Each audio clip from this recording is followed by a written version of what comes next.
Welcome to the Daily Past, where we break down the truth with no filter, no diplomacy, just raw facts. आज हम बात करेंगे एक ऐसे topic पे जो सभी को गुस्सा दिलाता है, लेफ्ट विंग पार्टियों का डाउनफॉल। ये जो सो कॉल्ड प्रोग्रेसिव्स हैं, जो खुद को चैंपियंस ऑफ माइनॉरिटीज और डिफेंडर्स ऑफ ह्यूमन राइट्स समझते हैं, उन्हीं ने अपने डिसीजन से अपनी जान खुद ली है। क्या वजह थी कि ये पार्टियां अपनी रैडिकल अलाइनमेंट्स और मुस्लिम अपीजमेंट के चक्कर में अपने सपोर्टर्स और अपनी क्रेडिबिलिटी को घटा रहे हैं? ये बात आज हम डिस्कस करेंगे यूएसए, इंडिया और यूरोप के कॉन्टेक्स्ट में। क्योंकि अगर अपने गलत पॉलिसीज अपनाई तो लोग तुम्हें हटा के दूसरी तरफ चले जाएंगे। शुरू करते हैं यूनाइटेड स्टेट्स से। सबसे पहले तो ये समझ लो, ये जो डेमोक्रेटिक पार्टी है, यह अपने लेफ्ट विंग एजेंडा के नाम पे इतना रैडिकल हो गई है कि आज उनकी पॉलिसीज ने उनको अपनी बेस से दूर कर दिया है। पहली गलती तो ये थी कि यह मुस्लिम इमिग्रेशन को अपनी वोट बैंक पॉलिटिक्स बना लेते हैं। ओबामा ने रेफ्यूजी क्राइसिस का फ़ायदा उठाया और मिडिल ईस्ट से रेफ्यूजीज़ को ओपन आर्म से वेलकम किया। और उन्होंने बोला, we are a nation of immigrants. अच्छा, ये सब ठीक था जब तक ये टेररिज्म और रैडिकल इस्लामिक आइडियोलॉजीज़ को इग्नोर किया। और यह जो मुस्लिम अपीजमेंट का ट्रेंड चला, उसने उनको एक ब्लाइंड स्पॉट दे दिया। दोस्तों, ओबामा एडमिनिस्ट्रेशन ने जो पॉलिसीज़ ली थी, उनमें नेशनल सिक्योरिटी को साइडलाइन किया गया था। रेफ्यूजीज़ को, जो कि आइसिस से अफेक्टेड एरियाज से आ रहे थे, उनको प्रायोरिटी दे दी गई थी। समझ में नहीं आता, ये जो रिफ्यूजी क्राइसिस था, उसके साइड इफेक्ट्स इतने सिवियर थे, लेकिन लेफ्ट विंग का बस एक ही एजेंडा था, पॉलिटिकल करेक्टनेस और वोट बैंक पॉलिटिक्स।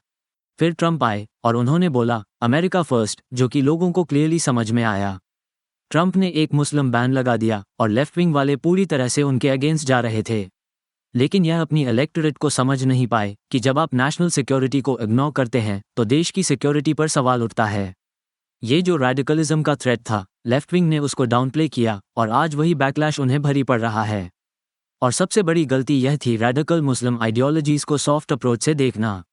देखिए, कुछ ग्रुप्स जैसे care council on American Islamic relations, जो अपने इस्लामिस्ट एजेंडा को पीछे से प्रमोट करते हैं, लेफ्ट विंग उनको सपोर्ट करती रही। उन्होंने कभी भी इस्लामिक टेररिज्म को डायरेक्टली एड्रेस नहीं किया, बस हर वक्त ह्यूमन राइट्स और रिलीजियस फ्रीडम की बात करते रहे। इससे उनका इमेज एक इस्लामिक अपीज़र का बन गया और इसी वजह से ट्रंप जैसी लीडरशिप को लोगों ने एब्रेस किया। अब चलते हैं इंडिया की तरफ। यहाँ भी सिचुएशन कुछ खास नहीं है।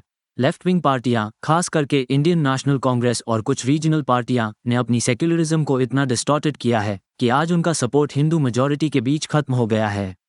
कांग्रेस ने अपने मुस्लिम अपीजमेंट के चक्कर में अपना इमेज बना लिया, लेकिन आज वही अपीजमेंट उनके लिए खुद के डिमाइज का रीज़न बन गया है। सबसे पहले, जम्मू और कश्मीर में जो इस्लामिक रैडिकलिज्म चल रहा था, लेफ्ट विंग पार्टियों ने कभी उसको डायरेक्टली नहीं टैकल किया। उन्होंने ये सोचा कि अगर वो मुस्लिम सेपरेटिस्ट्स को सपोर्ट करेंगे तो मुस्लिम वोट्स मिलेंगे। लेकिन रैडिकल इस्लाम को इग्नोर करना, क्या ये सेक्युलरिज्म था?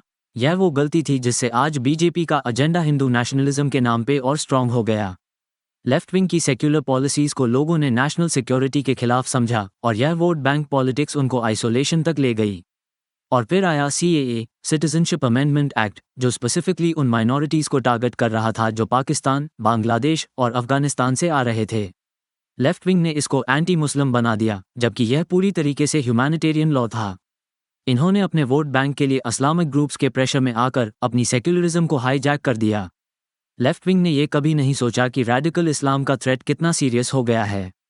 और इसी वजह से मोदी के हिंदू नेशनलिस्ट एजेंडा को ट्रेमेंडस सपोर्ट मिल गया, जो लेफ्ट विंग को पॉलिटिकली डिस्ट्रॉय कर रहा है। अब बात करते हैं यूरोप की। यूरोप में लेफ्ट विंग पार्टियों ने जो इमिग्रेशन पॉलिसीज अपनाई, उसने पूरी सोसाइटी को डिवाइड कर दिया। ये जो माइग्रेंट क्राइसिस है, जब मिडिल ईस्ट और नॉर्थ अफ्रीका से लोग यूरोप आ रहे थे, लेफ्ट विंग ने इनको ओपन आर्म से वेलकम किया। बट ये सब सिर्फ ह्यूमैनिटेरियनिज्म के नाम पे नहीं, ये सब अपनी वोट बैंक पॉलिटिक्स के लिए था। लेफ्ट विंग पार्टियों ने यह इग्नोर किया कि जब इतने ज़्यादा मुस्लिम इमिग्रेंट्स एक जगह आ रहे हैं तो उससे कल्चर क्लैश, रैडिकलिज्म और टेररिज्म का भी थ्रेट होगा। लुक, जब इस्लामिक टेररिज्म ने यूरोप को हिट किया, Paris attacks 2015, Brussels bombings 2016, London bridge attacks 2017, left wing का रिस्पॉन्स था, इस्लामोफोबिया मत बढ़ाओ, सब रिलीजन्स को रिस्पेक्ट करो। कहाँ गया उनका नेशनल सिक्योरिटी का फोकस? कहाँ गया उनका टेररिज्म के खिलाफ स्टैंड? ये सब पॉलिटिकल करेक्टनेस का गेम चल रहा था।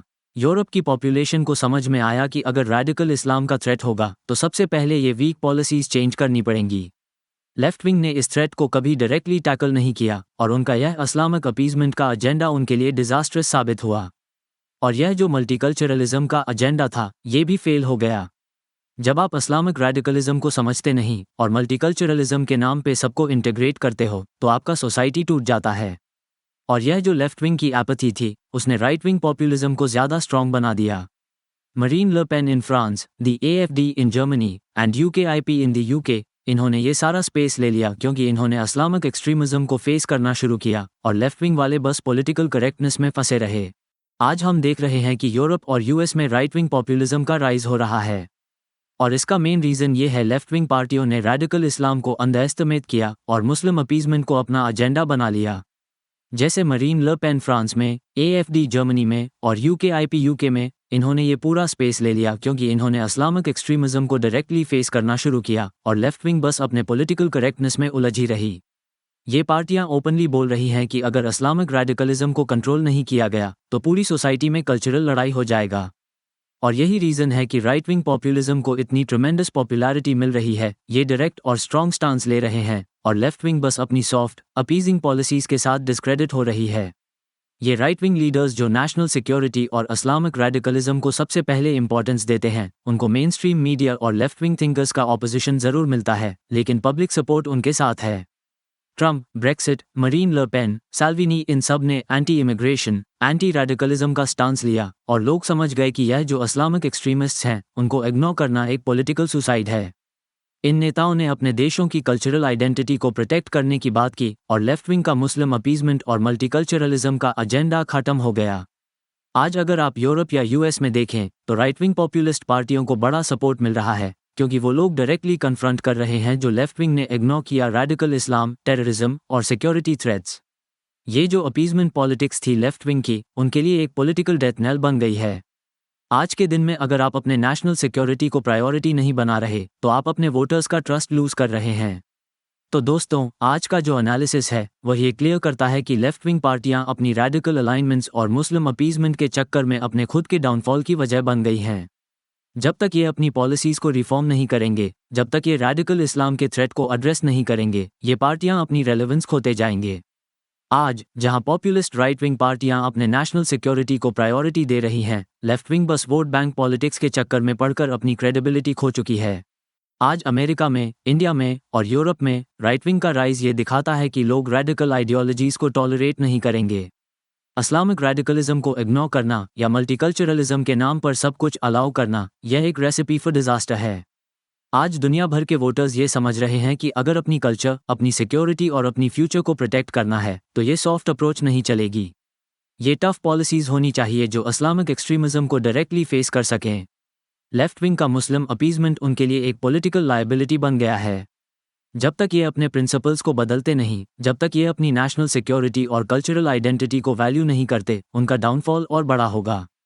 और यह जो रेडिकल आइडियोलॉजीज हैं, इनसे डायरेक्टली कन्फ्रंट करना सबसे ज़रूरी है। अगर आप आज भी यह सोच रहे हैं कि इस्लामिक रेडिकलिज्म को इग्नोर करके वोट बैंक पॉलिटिक्स चलेंगी, तो आप गलत सोच रहे हैं। तो दोस्तों, ये था द डेली पास्ट का एनालिसिस। अब आपसे सुनना चाहेंगे, क्या लेफ्ट विंग को अपनी पॉलिसीज़ को बदलना चाहिए? क्या मुस्लिम अपीजमेंट और रेडिकल आइडियोलॉजीज़ को सीरियसली एड्रेस करना ज़रूरी नहीं है? अपने व्यूज़ कमेंट सेक्शन में शेयर करें। Thank you for joining us today. Stay curious, stay informed, and keep watching the Daily Past.